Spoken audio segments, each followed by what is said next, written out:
నా పేరు సుగుణ. మా ఊరు చిత్తూరు. నేను 2004లో ధ్యానంలోకి వచ్చినాను. అంతవరకు నాకు ఆరోగ్యం సరిగ్గా లేదు. 9 సంవత్సరాలు నరకయాతన పడినాను.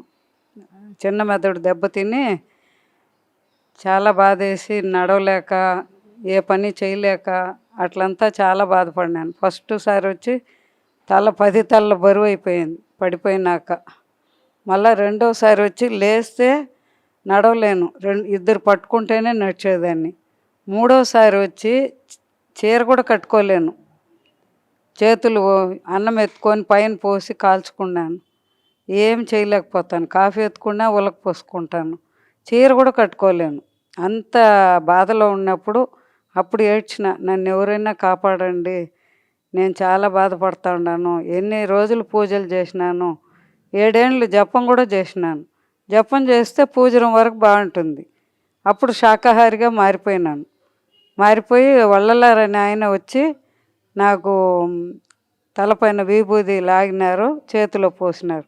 దానికి ముందు ఆయన శిష్యుడు వచ్చినారు, రఘురామ్ అని ఆయన పేరు. ఆయన వచ్చి నాకు ఎంతో చెప్పినారు, ధ్యానం చేసుకోమ్మా, 1వ తరగతి బిడ్డలాగా పూజలు చేసుకుంటా ఉండవు అంటే కూడా నాకు అదే ఆనందంగా ఉంది, కానీ ధ్యానం వద్దు అనుకున్నాను. అట్లా బాధపడతా. ఆయన ఎంతో ఓపికగా నాలాగా చెప్పి ఆయన, నేను ఇప్పుడు చెప్తాను అప్పుడు ఆయన చెప్పినారు. అట్ట చెప్తే కూడా వినలేదు. దాని తర్వాత రోజు వచ్చి చెప్తా ఉన్నారు. ఒకరోజు నేను పడుకుంటే 4 గంటలకు లేపేవాళ్ళు, సుగుణ అని. లేచి చూస్తే ఎవరు ఉండరు.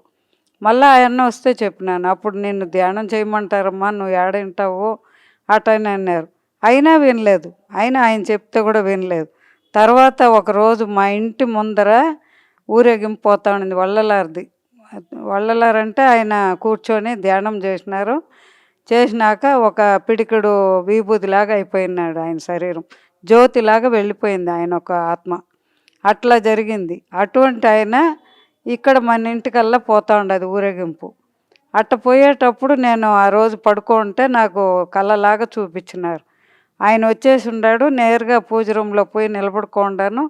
ఆయన నా నెత్తిన విభూతితో ఆయన చేతులారా లాగినారు, పెట్టినారు, అట్టే నా నెత్తిన పెట్టినారు. తర్వాత నేను ఎవరిని చూస్తే నాలాగే పొట్టిగా తెల్ల బట్టలు వేసుకొని తలపైన కప్పుకొని వైట్ దీంతో గుడ్డతో అట్లా వచ్చి నాకు విభూతి కుమ్మరిచ్చినారు. తర్వాత ఆయన వెళ్ళిపోయినారు. మళ్ళీ మరుసటి రోజు ఆయన వస్తారని చూస్తే రఘురామన్న రాలా. 3 రోజులు రాలేదు ఆయన. తర్వాత చూస్తే ఆయన వచ్చినారు. ఏమన్నా ఎందుకు రాలేదు, ఎక్కడ పోయినావు అంటే, ఏమ్మా అన్నారు. అప్పుడు అన్నాను, ఎవరో ఒక ఆయన నాకు వచ్చి విభూతి లాగినారు, చేతిలో పోసినారు, ఆయన తెల్ల బట్టలు వేసుకొని వచ్చినారంటే ఆ ఫోటో చూపించినారు. ఈయనేనా చూడమ్మా అన్నారు. ఈయన అని చెప్పినాను. అప్పుడు ఆయన ఏం చేసినారంటే నన్ను చూసి 2 చేతులు జోడించి నన్ను నమస్కరించి అప్పుడు చెప్పినారు, నేను ఎన్ని ఏండ్లుగా చేస్తూ ఉన్నాను, నాకెక్కడో చీమలా దోమలా కనిపిస్తారు, నీకైతే చూడు, నీ దగ్గరికి వచ్చి నీకు విభూతి పెట్టి అన్నీ చేసినారు చూడు, ఇప్పుడైనా ధ్యానం చేయంటే ఇప్పుడు చేస్తాను అంటాను. ఎందుకంటే అజ్ఞానం తీసేసినారు వల్లలారు నాయన. అది మన బుక్లో కూడా వచ్చింది, మ్యాగజైన్లో కూడా వచ్చింది, వల్లలారిది మన ధ్యానాంధ్ర ప్రదేశ్లో వచ్చిందనమాట. అట్లా ఆయన వచ్చి ఈ మార్గంతా చెప్పి చేసిన తర్వాత అప్పటి నుంచే ధ్యానం చేసినాను, జపం చేసినాను. జపం చేస్తా అంటే అప్పుడు అన్నారు, దీపం పెట్టమ్మా 48 రోజులు అన్నారు. సరే, రాత్రి పగులు మండేటికి దీపం పెట్టిన. దాని తర్వాత ఆయన అన్నారు, అమ్మా దీపం పెట్టినావు అని విభూతి కూడా నా చేతులారా తీసుకున్నాడు ఆయన. నువ్వు గొప్ప మహాతల్లివి అన్నాడు ఆయన నన్ను. ఆయనే వచ్చి నీకు అన్నీ చేస్తే నువ్వు గొప్ప మహాతల్లివి అన్నారు. అదేలాగా మళ్ళా దీక్ష పెట్టుకున్నాక అయింది. తర్వాత నువ్వు గురుదీక్ష తీసుకోవాలమ్మా అన్నారు.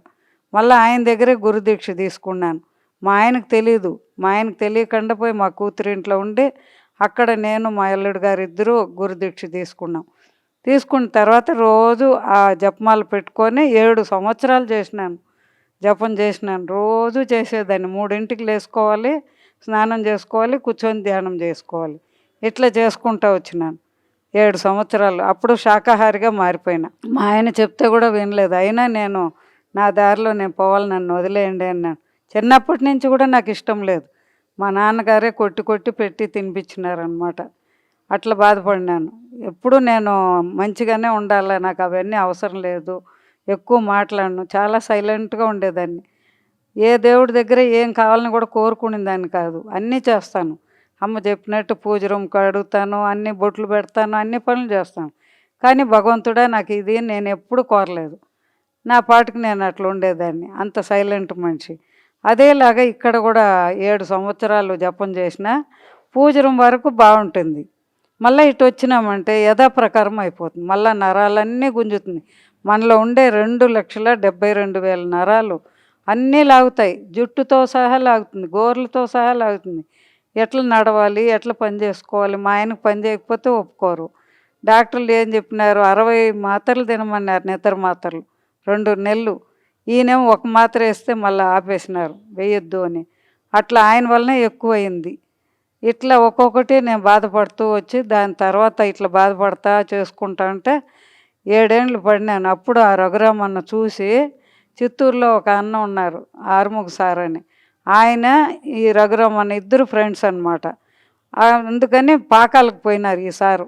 పాకాలకు పోతే అక్కడ ఆ సారు ధ్యానం చేయమంటే ఆరుముగ సారి ఈయన కూర్చొని ధ్యానం చేస్తే పత్రిసారి ఈయన తొడుక్కొని ఆస్ట్రో ట్రావెల్లో తిప్పినారు. తిప్పి ఇదంతా పోయి నా కూతురికి చెప్పు అనేట్టుగా చేసినారు.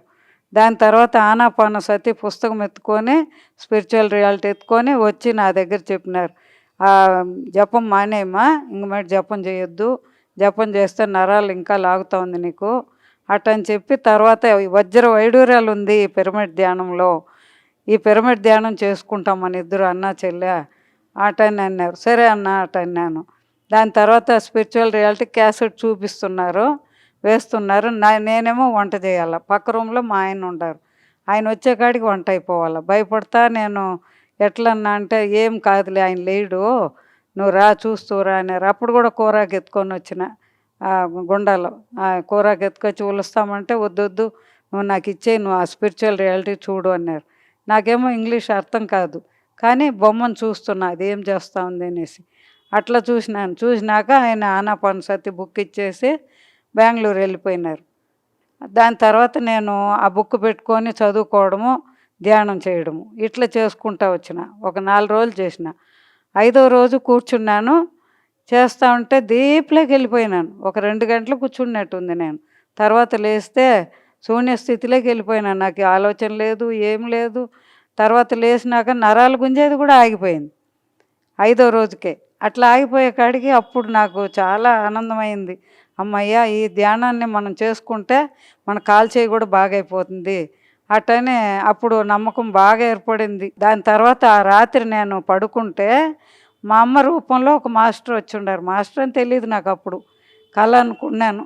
అట్లా వచ్చినారు, వచ్చి నన్ను తీసుకెళ్తూ ఉండారు. ఆ మా అమ్మ వెళ్తూ ఉంది, ఆ మాస్టరు నేను వెనకాలే వెళ్తున్నా. నీళ్లు చూస్తే నాకు చాలా భయం. ఆ నీళ్ళు చూసింది, అమ్మో ఎట్లా పోవాలనుకుంటే ఆమె పోయి ఆడ నిలబడతానే నీళ్లు కూడా దారి వదిలేసింది. నేరుగా ఆమెతోనే వెళ్ళిపోయినాను. పైకి వెళ్ళిపోయి అక్కడ 12 అడుగులు ఉండారు ఒక్కొక్క మాస్టరు. వాళ్ళు 12 అడుగులు ఉండారు, నన్ను చూసినారు. నన్ను ఎత్తుకొని 6 మంది ఉత్సవమూర్తిలాగా తిప్పినారు, వాళ్ళ మధ్యలో కూర్చోబెట్టుకొని వాళ్ళ చేతులు పెట్టుకొని అట్లే గరగర అని తిప్పి కిందికి దింపినారు. తర్వాత ఒక్కొక్క అండ ఇంతంత పెద్దవి, దాని నిండా ప్రసాదాలు ఉన్నాయి. నీకేం కావాలమ్మా అన్నారు. నాకు పెరుగన్నం కావాలంటే ఇంత ఎడల్పులో ఇంత హైట్లో ఒక గిన్నె తెచ్చిచ్చి దాంతో పెరుగన్నం పెట్టి ఇచ్చినారు. అక్కడ స్టార్ట్ అయింది నాకు ట్రీట్మెంటు నా శరీరానికి. ఆ పెరుగన్నం తినడము, రోజు వెళ్ళడము, రోజు వెళ్తాను. వెళ్తే అక్కడ అందరినీ చూస్తూ ఉన్నాను. ఇట్లా ప్రతిరోజు ఒక్కొక్క ఆ లోకంలోనే చుడతా ఉన్నాను నేను. అట్లా చుట్టుకుంటా ఉంటే ఒక ఆమె అయితే ఇంత వెడల్పు ఉంది, ఇంత లావు ఉంది, పెద్ద పెద్ద పాదాలు, ఆమె కూర్చోంది. ఆమె దగ్గరికి వెళ్ళినాను. వెళ్తే అమ్మ అంటే నేను మీ అమ్మ కాదు, మీ అమ్మ భూలోకంలో ఉందంటే, లేదమ్మా నువ్వు కూడా మా అమ్మ పోయి గట్టిగా కౌగిలించుకున్నాను. కౌగిలించుకుంటే అప్పుడు ఆమె నవ్వుతూ ఉంది. ఎందుకంటే అప్పుడు వాళ్ళు నాకు శక్తి ఇచ్చినారు, బాగా శక్తి ఇచ్చినారు. ఇట్లా ఒక నెల రోజులు తిరుగుతూ ఉండ. అక్కడ పోతే టమాటా చెట్టు అయితే మన ఊర్లో అంతా చిన్న చిన్న చెట్లు, అక్కడ వృక్షంలాగా ఉంటుంది. ఒక మిద్దె పైన ఎక్కి తొంగి చూస్తే ఇంత ఇంత పండ్లు ఉన్నాయి, ఇది టమాటా పండ్లు. ఓయమ్మో, మన ఊర్లో అంతా చిన్న చిన్న చెట్లు, ఇక్కడేమో రా బాబు ఇంతంత పెద్ద వృక్షాల్లో టమాటా పండ్లు అటు అనుకొని అట్లా చూసేదాన్ని. అట్లా తులసి చెట్లని అదని ఇదని తిరుగుతూ ఆ లోకాలన్నీ తిరుగుతూ ఉండాను ఒక నెల రోజులు. తర్వాత మళ్ళా వచ్చినారు ఆ రఘురామన్న. ఏం నా అంటే ఈ మాదిరిగా పత్రిక సార్ వస్తూ ఉండారమ్మా, పద్మావతి కళ్యాణ మండపం ఉంది చిత్తూరులో, అక్కడికి వస్తూ ఉండారు, నువ్వు వచ్చేయి అన్నారు. ఆ రోజు మా అబ్బాయి పెళ్లి రోజు. నేను నవంబరు నుంచి ధ్యానం చేస్తూ ఉండేది. డిసెంబర్కి 1వ తేదీకి మా అబ్బాయి పెళ్ళి. అప్పుడన్నా పెళ్ళి పెట్టుకోవడం ఎట్నా అంటే, లేదమ్మా అవన్నీ చెప్పొద్దు, నువ్వు వచ్చి ఆయన దగ్గర సెకండ్ తీసుకో, నీ ఆరోగ్యం బాగైపోతుంది అని అన్నారు. చూడండి, తల్లిదండ్రులు ఉండారు, కూడా పుట్టిన వాళ్ళు ఉండారు, కన్న బిడ్డలు ఉండారు, ఎవరూ నా పైన అంత అక్కర పడలేదు. ఆ రఘురామన్న అన్న నాకు అంత బాగా చూసుకున్నారు, అట్లా చెప్పించినారు. సరే అని మళ్ళా పెళ్ళి అయింది. మా కొడుకు కోడల్ని వాళ్ళ ఇంటికి పంపించేసి అత్తగారింటికి నేను మా అల్లుడు గారు ఇద్దరు మేము పద్మావతి కళ్యాణ మండపం వెళ్ళిపోయినాం. అక్కడ వెళ్తే పత్రిక సార్ ఆడ కూర్చో ఉండారు. అంతవరకు స్పీచ్ ఇచ్చినారు. నేను పోతానే ధ్యానం చెప్తా ఉన్నారు, అందరూ ధ్యానంలో కూర్చోండి అంటున్నారు. నేను ఇట్ట పోయి ఆయన చూస్తానే అట్లే ఆనందపడిపోయినాను. ఎంత తేజస్సుగా ఎంత బాగున్నారో పత్రిక సారు. అమ్మయ్య, ఆయన చూస్తానే ఆయన వశం అయిపోయినాను నేను. అక్కడి నుంచి దాని తర్వాత ధ్యానం చేసిన. మళ్ళీ భోంచేసి వెళ్ళండి అన్నారు, సెకండ్ ఇచ్చినారు. తర్వాత భోంచేసి వెళ్ళండి అన్నారు, టిఫిన్ చేసుకొని మళ్ళీ వచ్చేసినాను. వచ్చేసిన తర్వాత 6 నెలలు ఇంట్లోనే చేస్తూ ఉండ. ఎక్కడ సెంటర్ ఉంది తెలియదు నాకు, ఏమి తెలియదు. ఆయన బెంగళూరు పోయినా రాలేదు. నేను ఒకటే చేసుకుంటా ఉన్నాను, ధ్యానం చేయడము, పుస్తకం చదవడం, ఈ 2 పనులే నాకు. వంట చేసుకొని అన్ని పనులు చేస్తూ ఉంటాను. ఇట్లా అన్నీ చేస్తూ ఉంటే తర్వాత ఈ మాదిరి చేసుకుంటా ఉండానే ఎట్లా చేయాలా అనుకుంటా ఉన్నప్పుడు నాకు హెర్నియా ప్రాబ్లం వచ్చి ఆపరేషన్ అయి ఉండింది. అది నొప్పేస్తుంది ఆ కడుపు కాడ. ఓయమ్మ ఇదేంది నొప్పేస్తుంది, ఆపేద్దాము ధ్యానము అనుకునేటప్పుడు మా బంధువుల ఒక పాప వచ్చింది. వచ్చినప్పుడు ఆ బిడ్డతో కూడా ఇంకొక అమ్మాయి వచ్చింది. వచ్చినాక ఆ రోజు తర్వాత ఇట్లా చూసింది, టీవీ పక్కనే ఆనాపాన సతి బుక్ పెట్టింటాను. అది చూసేసి, అమ్మ నువ్వు ధ్యానం చేస్తావా అని. అవును నాయన అంటే వచ్చి కూర్చుండింది. మేమిద్దరు ఫ్రెండ్స్ అయిపోయినాం. మళ్ళీ చెప్పినా నాకేదో ఈ నొప్పి వేస్తుంది, ఆపేద్దాం అనుకుంటా ఉంటాను అంటే, వద్దు ఆపొద్దు, నీకు క్లీనింగ్ జరుగుతుంది, ఆపొద్దు. చూడు పత్రిక సార్ ఎట్లా పంపించినారు చూడండి ఆ అమ్మాయిని. నేను ఎక్కడ ఆపేస్తాను అని మా బంధువుల పాపతో కూడా అమ్మాయిని పంపించినారు. ఆ అమ్మాయి అనింది, మా అత్త దగ్గర దండిగా బుక్స్ ఉన్నాయి, నువ్వు పుస్తకాలు చదువు, ఫోన్ నెంబర్ ఇస్తాను, మీరు పోయి తెచ్చుకోండి అని. సరే అని ఫోన్ నెంబర్ ఇచ్చింది. మా అల్లుడు పోయి తెస్తారు. ఆ బుక్కులు తెస్తే బుద్ధచర్య ఫస్ట్ బుక్ నేను చదివింది. ఇంత లావు ఉండింది, లావు బుక్ అని కూడా అనుకోలే నేను. ఆ పుస్తకం పెట్టుకొని చదువుకుంటూ వచ్చినాను. ఆ బుద్ధచర్య చదువుతానే ధ్యానం చేస్తానే ఇట్లే వచ్చినాను. ఈ మాదిరి చేసుకుంటా ఉన్నాను. అప్పుడు నాకు కొంచెం అన్నీ కరెక్ట్ అవుతా వచ్చింది. కాలు చేయి కూడా నేను రోజు క్లాస్కి వెళ్ళి వచ్చేదాన్ని. మా ఆయన్ని అడిగినా 1 గంట సేపు టైం ఇచ్చినారు. 6:30కి పోయి 7:30కి వచ్చేయాలి. అదేలాగా పోయేదాన్ని, 6:30కో 7:30కో వచ్చేసేదాన్ని. అక్కడ క్లాస్లో కూర్చుంటేనా అసలు ఆ సారు ఇది ఇచ్చినారు క్యాసెట్, ఇది ఎత్తుకొని పోయి పత్రిక సార్ స్పీచ్ మా దీన్ని విను అన్నారు. సరేనా, అది పెట్టుకొని వింటా ఉన్నాను. అప్పుడు అనిపించింది, ఈయన నా తండ్రిగా ఉంటే ఎంత బాగుండేదో అనుకున్నాను. మనం ఎన్నో అనుకుంటాం. అనుకొని వెళ్ళిపోయినా క్లాస్కి. ఎత్తుకోపోయి క్యాసెట్లు ఆయనకి ఇచ్చేసి ఆరుముఖ సార్కి నేను కూర్చొని ధ్యానం చేస్తా ఉన్నా. అప్పుడు పత్రిక సార్ వచ్చి సుగుణ అన్నారు. ఏందిరా ఇది పత్రిక సార్ వాయిస్ వస్తుందని కళ్ళు మూసుకొనే వింటా ఉన్నాను. అప్పుడు అన్నారు, నువ్వు నా కూతురుగా పుట్టుండాలమ్మా, పుట్టకపోయినా నువ్వు నా కూతురువే, నీకేం కావాలన్నా అడుగు, నువ్వు అన్నీ చెప్పు, నేను చూసుకుంటాను, నీకు ఏ బాధ లేకుండా నేను చూసుకుంటా, నువ్వు వచ్చి ధ్యానం బాగా చేసుకో అని ఇంకా ఎన్నో చెప్పినారు. కొన్నే గుర్తుండాయి. అట్లా చెప్పినారు. దాని తర్వాత నేను రోజు ధ్యానం చేసుకుంటా ఉంటా. సార్ మ్యూజిక్ వేసినారంటే ఆఫ్ చేసేంతవరకు నేను లేను. అందరూ వెళ్ళిపోతారు, నేను మాత్రం ఉంటాను. అప్పుడు పత్రిజన ఆయన వచ్చి ఓకే చెప్పేది రోజు. అప్పుడు అన్నారు, నువ్వు ఇక్కడ ధ్యానం బాగా చేస్తావు, ఇంట్లో వాళ్ళకి కోపం వచ్చి తిట్టకూడదు వాళ్ళు నిన్నే అటని చెప్పేవాళ్ళు. రోజు నానే నన్ను ఓకే చెప్పేది. అట్లా ఆనందంగా ధ్యానం చేసుకుంటూ వస్తూ ఉన్నాను. తర్వాత ఒకరోజు ఏమైంది, క్లాస్కు పోయినాను. 6:30 గంటకు పోయి 7:30కి వస్తాను. అప్పుడేమైంది, అందరూ 5కే వచ్చేస్తారు మా సెంటర్లో అక్కోళ్ళందరూ. నేనే లేట్గా పోయేదాన్ని. అటు కూర్చొని చేస్తూ ఉంటే ఒకరోజు నా తలపైన ఎవరో కొట్టినట్టుగా నొప్పేసింది. ఓయమ్మ తల ఏంది ఇంత నొప్పిగా ఉంది, ఎవరో కొడతా ఉండారు నన్నే అట్లని అనుకున్నాను. తర్వాత మరుసటి రోజు నాకు ముక్కులో నీళ్ళలాగా వస్తూ ఉంది. అప్పుడు సార్కి చెప్తే అప్పుడు థర్డ్ యాక్టివేషన్ అయ్యిండదమ్మా నీకు అటని అన్నారు. చూడండి, లేటుగా పోయినా లేటెస్ట్ అయిపోయినా అట్లా చేసుకుంటా వస్తూ ఉన్నాను. దాని తర్వాత ఒళ్ళంతా నొప్పులు. అన్న నొప్పిగా ఉంది నా ఒళ్ళంతా. ఇంట్లో అయితే మా ఆయన ఏం చేస్తారంటే టీవీ పెడతారు, ఫుల్ సౌండ్ పెడతారు. దాంతో ఊరుకోకుండా మళ్ళీ 3D సౌండ్ కూడా పెట్టేస్తారు. ఆ 3D సౌండ్ పెట్టే లోపల మా ఇల్లు సినిమా హాల్ లాగా ఉంటుంది. అట్లా ఉండేటప్పట్లో నేను ఎట్లా ధ్యానం చేయాలా అని బాధపడేదాన్ని. అప్పుడు సార్ అన్నారు, ఆర్ముఖ్ సారు, లేదమ్మా నువ్వు ఎట్లా ఉన్నా నువ్వు చేయాలా, చేసి ఇల్లంతా పిరమిడ్ చేయి అటన్నారు. సరే అని మళ్ళీ సార్ చెప్పినారు కదా మనం ఇంట్లో కూడా చేయాలని కూర్చున్నా. అప్పుడు మా ఆయన ఫుల్ సౌండ్ పెట్టేసి ఉండారు, టీవీ అన్నీ సినిమా హాల్ లాగా ఉంది. నేను ఒక గోడ కానుకొని కూర్చున్నా, అంతే. కళ్ళు మూసుకున్నా, శ్వాస మీదే ధ్యాస పెట్టినా. మళ్ళీ మా పిల్లోళ్ళందరూ నవ్వుతూ ఉండారు వచ్చి, బాగా నిద్రపోయినావా అన్నారు. నేను నిద్రపోలేదు, నేను ధ్యానం చేసినాను అంటే, అంత సౌండ్ వస్తే ఎట్ చేస్తావు అన్నారు. ఆయన ఏ తప్పు చేసినా నా మంచే జరుగుతుంది నాకు. ఎందుకంటే నా కర్మలు తీర్చేది నా భర్త. అది ఎవరికి తెలియదు. మన భర్తలే మన కర్మలు తీర్చేది. వాళ్ళు కొట్టినా తిట్టినా ఏం చేసినా మన కర్మలు తీర్చేవాళ్ళు మన భర్తలు అని అప్పుడు నాకు అర్థమైంది. దాని తర్వాత శబ్దాన్ని జయించినాను. చూడండి, ఆయన వలన శబ్దాన్ని జయించిన. ఎంతమంది ఉన్నా ఎన్ని మాట్లాడుకుంటా ఉన్నా నేను కూర్చున్నా అంటే ధ్యానంలో దీపులోకి వెళ్ళిపోతా, ఏదో ఆస్ట్రల్ ట్రావెల్ కూడా వెళ్ళిపోతాను. అట్లా జరుగుతూ ఉంటుంది. ఇట్లా చేసుకుంటూ వచ్చినాను రోజు. మళ్ళీ నొప్పులుగా ఉందన్న అంటే ఆయన ఏం చేసినాడు, పౌర్ణమి రోజు ఉండమ్మా నేను పౌర్ణమి ధ్యానం పెడతాను అని పెట్టినారు. పెట్టినాక మేము అందరూ కూర్చున్నాం. అందరూ కూర్చొని ధ్యానం చేస్తూ ఉంటాం. మామూలుగా చేసేటప్పుడు అయిపోయినాక అందరూ వాళ్ళు పడుకుంటారు, ఏదో నవ్వుకుంటూ ఉంటారు. నేను మాత్రం అప్పుడు కూడా ధ్యానం చేస్తూనే ఉంటాను.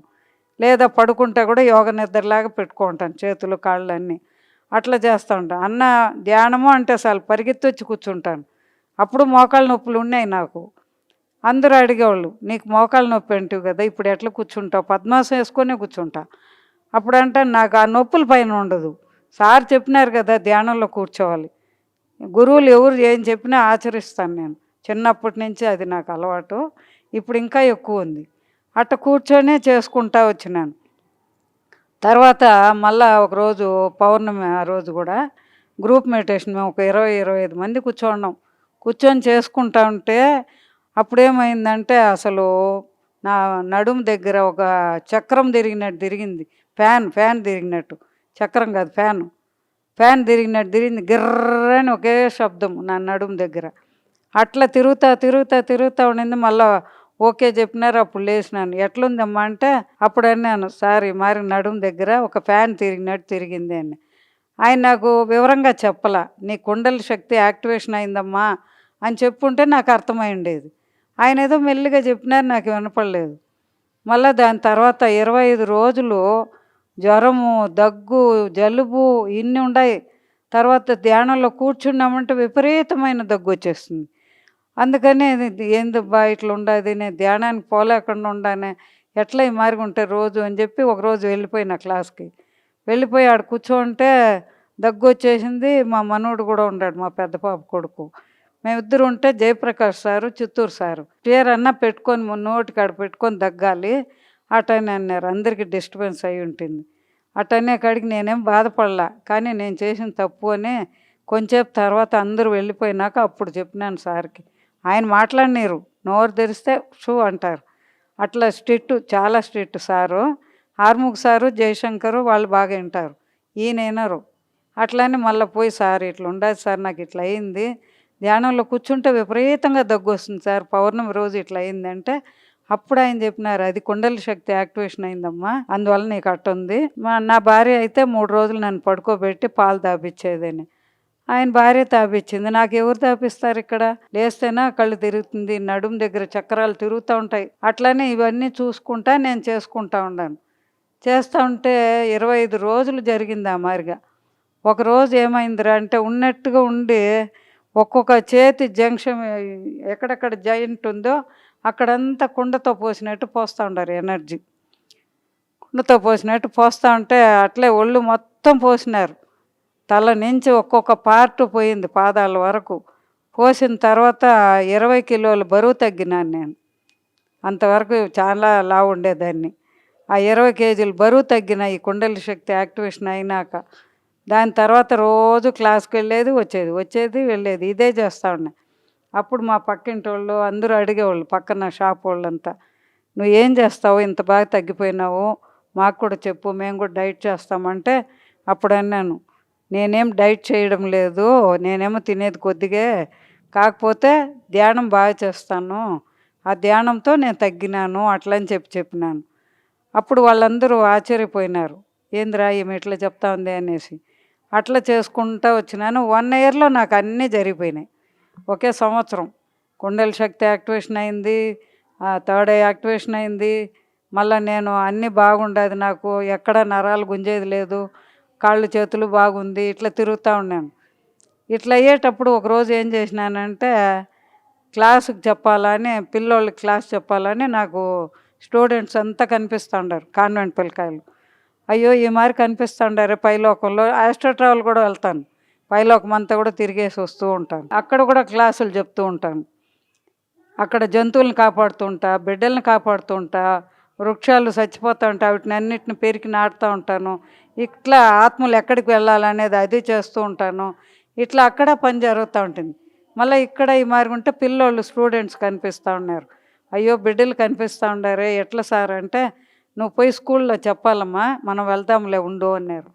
సరే వెళ్తాం అనుకుంటే సారు మళ్ళీ ఏం చెప్పలా. మళ్ళీ నేనే ఏం చేసిన అంటే, మా చెల్లి కూతురు పీసీఆర్ స్కూల్లో చదువుతా ఉండింది ఇక్కడ చిత్తూరులో, మా ఇంటి దగ్గరే. ఆ అమ్మాయిని పోయి అడగమన్నా. అడిగితే ఒప్పుకున్నారు. సరే నేను వెళ్ళిన. అప్పుడు నాకు ఎట్ట చెప్పాలో తెలీదు. నేను స్కూల్లో చెప్తే, సెంటర్లో చెప్తే కూడా ఎవరు నాకు చెప్పిలా. సరే నేరుగా పోయినా 1 గంటకు పోయిందాన్ని 5:30 అయింది. 9 సెక్షన్లు 10th క్లాస్ వాళ్ళకే చెప్తా వచ్చిన.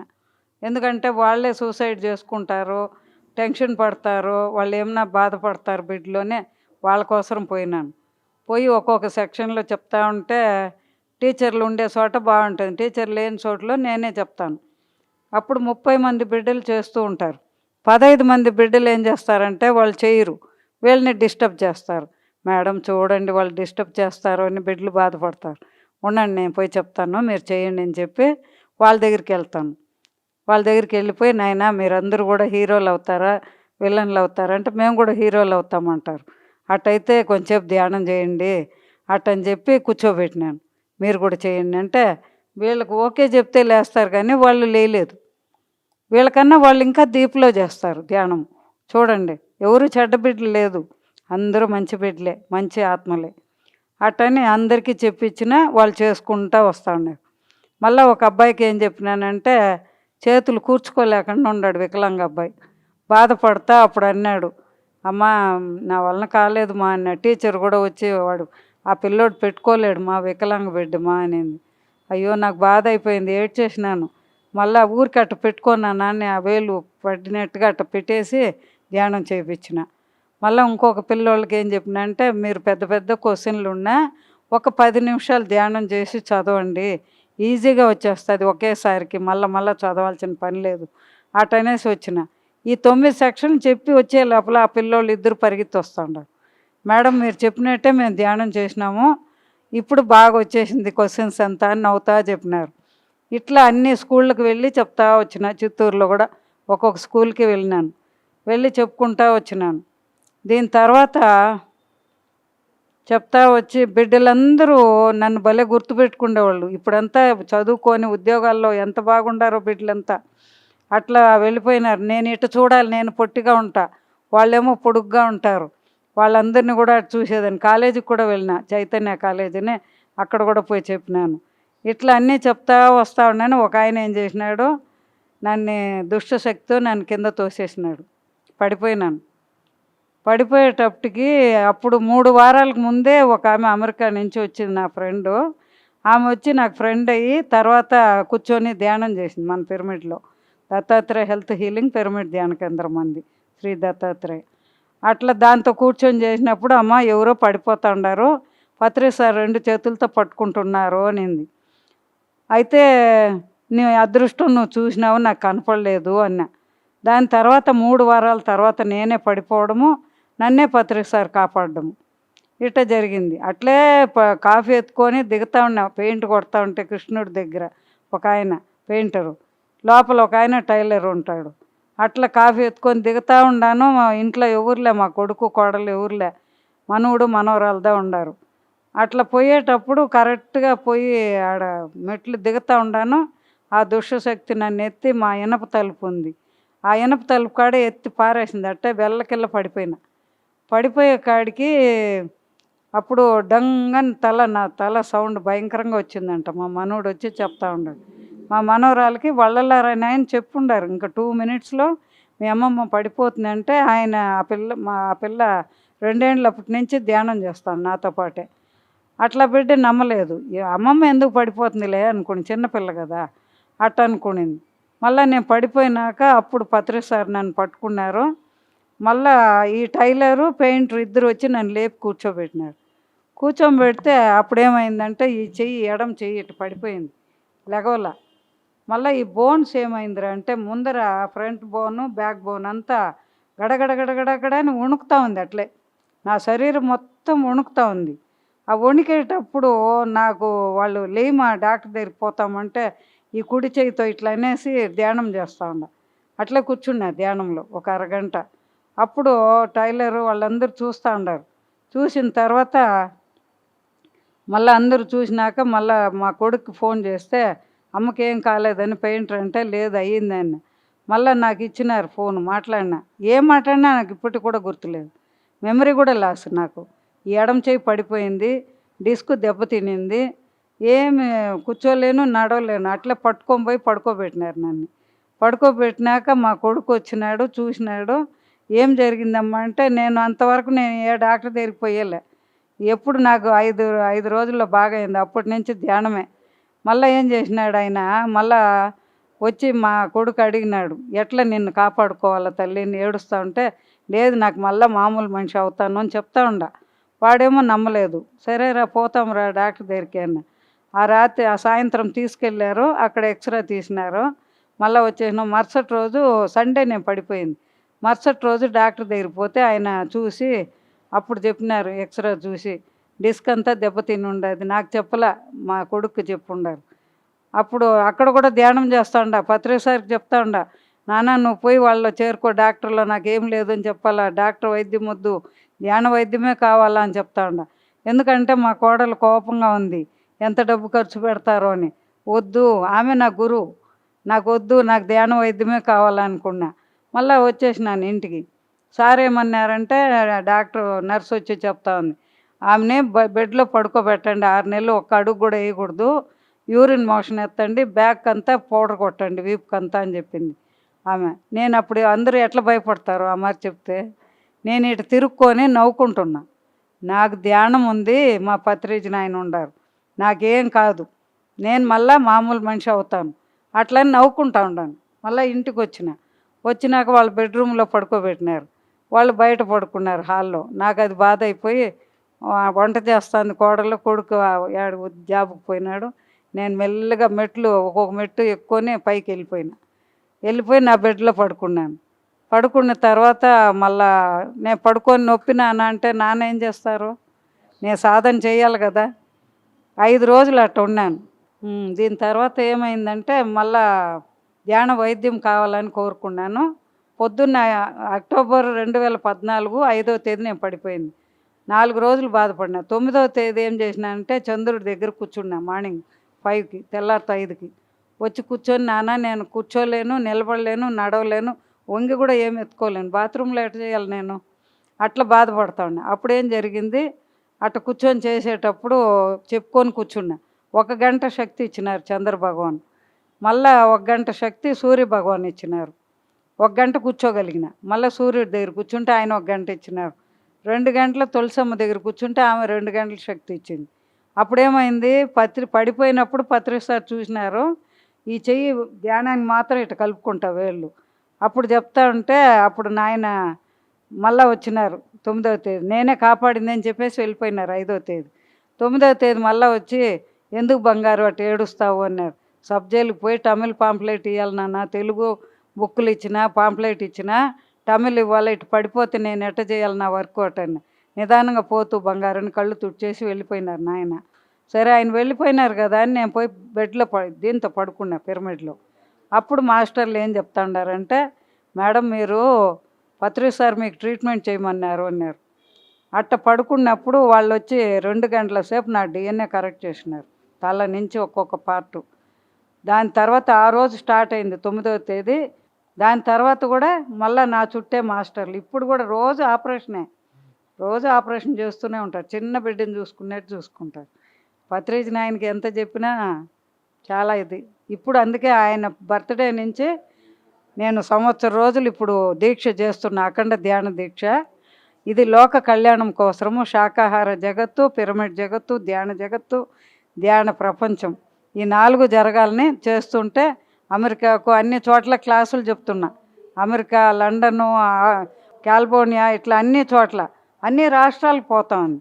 Australia, Dubai, Maharashtra, USK, London, America అన్ని చోట్లకు పోతా ఉంది. ఆంధ్ర, తెలంగాణ మొత్తం. ఇక్కడ ఒక్క మాట ఏమంటే మహారాష్ట్రలో నాసిక్ అని ఉంది. అక్కడ ఒక ఆయన బ్రెయిన్ ట్యూమరు. ఆయన ఏం చేసిన అంటే డాక్టర్ల దగ్గర పోయినాడు. వాళ్ళు ఆపరేషన్ అన్నారు, మందులు ఇచ్చినారు.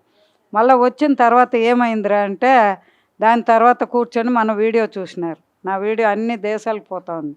అట్లా చూసినప్పుడు ఆయన ఈ వీడియో చేసుకున్నాడు. బాబాజీ సబ్జెక్ట్ చేసుకుంటా వచ్చే కాడికి ఆయనకు బాగైపోయింది. మందులు ఎత్తిపోయి డాక్టర్ గిఫ్ట్గా ఇచ్చేసి నో డాక్టర్ నో మెడిసిన్ అని వచ్చేసినాడు నాసిక్లో. అప్పుడు పత్రి సార్ కూడానే ఉండారు నాసిక్లో. ఆయనకు ఆ వీడియో పంపించినారు. ఈయన దగ్గర ఉండారు. బాబాజీ హీలింగ్ చేస్తున్నారు, ఈయన దగ్గర ఉండారు. ఆయన బ్రెయిన్ ట్యూమర్ అంతా పోయింది. ఇదేలాగా మంజుశ్రీని మదనపల్లిలో ఉంది. 3 డేస్లో హార్ట్ ప్రాబ్లం పోయింది. ఇట్లా 21 రోజుల్లో షుగర్ పోయింది ఒక ఆయనకు, అభిజిత్ అని బెంగళూరులో. ఇట్లా చాలా బాగా అవుతా ఉంది అందరికీ. ఈ వీడియో అందరూ చూడాలి.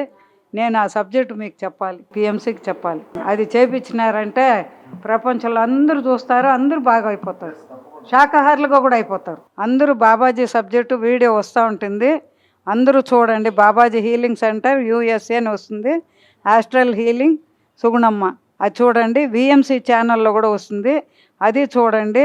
అన్నీ చేసుకోండి, బాగుంటుంది. అందరూ చేసుకొని ఆరోగ్యంగా ఆనందంగా జీవించండి.